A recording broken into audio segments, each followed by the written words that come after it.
Hello everyone, সবাইকে স্বাগত আমার এই নতুন ব্লগে। আজকের ভিডিওটি খুব ইন্টারেস্টিং হতে যাচ্ছে, সো শেষ পর্যন্ত দেখার অনুরোধ রইল। আজ আমরা চাঁদপুর মহাসড়ক বাবুরহাট হতে মতলব সিরাজসর অতিক্রম করে মনোরম প্রাকৃতিক দৃশ্য উপভোগ করতে করতে ঢাকা বিমানবন্দরের উদ্দেশ্যে রওনা দিচ্ছি। প্রকৃতির সব কিছুর মধ্যেই কোনো না কোনো কিছু আশ্চর্যজনকভাবে লুকিয়ে আছে। আমি ঈশ্বরকে বিশ্বাস করি আর তারই সৃষ্টিকে প্রকৃতি বলে অবহিত করে থাকি। প্রকৃতি হলো স্রষ্টার এক মহান শিল্প। প্রকৃতি হলো সরলতার পূর্ণ এক যৌগিক আশ্রয়। সিরাজগঞ্জে ভুট্টার চাষ করা হয় প্রচুর। দেখুন রাস্তার পাশে কত ভুট্টা শুকাতে দিয়েছে।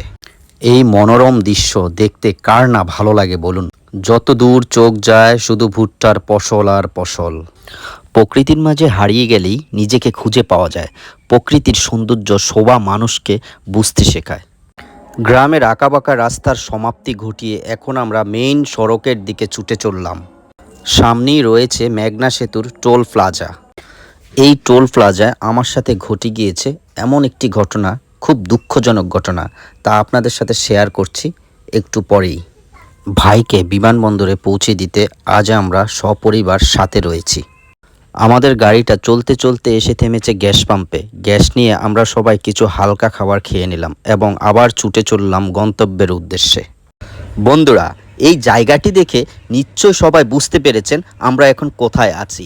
এই বিখ্যাত জায়গা 300 ফিট। সোশ্যাল মিডিয়াতে এই জায়গাটি খুব ভাইরাল। এই রাস্তায় প্রবেশ করার পর মনে হচ্ছে আমি ইউরোপের কোনো এক রাস্তায় অবস্থান করছি।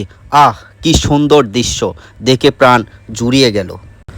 দৃষ্টিনন্দন এই সড়কটি পূর্বাচল 300 ফিট এক্সপ্রেসওয়ে রাজধানীর কুড়িল বিশ্ব রোড এলাকা থেকে কাঞ্চন ব্রিজ পর্যন্ত 14 লাইনের এই সড়কটি দীর্ঘ প্রায় 12.5 কিলোমিটার। সড়কটির দুপাশে নান্দনিক লেক এখানকার সৌন্দর্য ফুটিয়ে তুলেছে। মনোমুগ্ধকর দৃশ্য দেখতে দেখতে আমরা চলে এসেছি আমাদের গন্তব্যে, হজরত শাহজালাল আন্তর্জাতিক বিমানবন্দরে। হায় রে প্রবাস জীবন, যেখানে নিজের কোনো চাওয়া পাওয়া নেই, শুধুমাত্র পরিবারকে হ্যাপি রাখার জন্যই এক দেশ থেকে আরেক দেশে পাড়ি জমাতে হয়।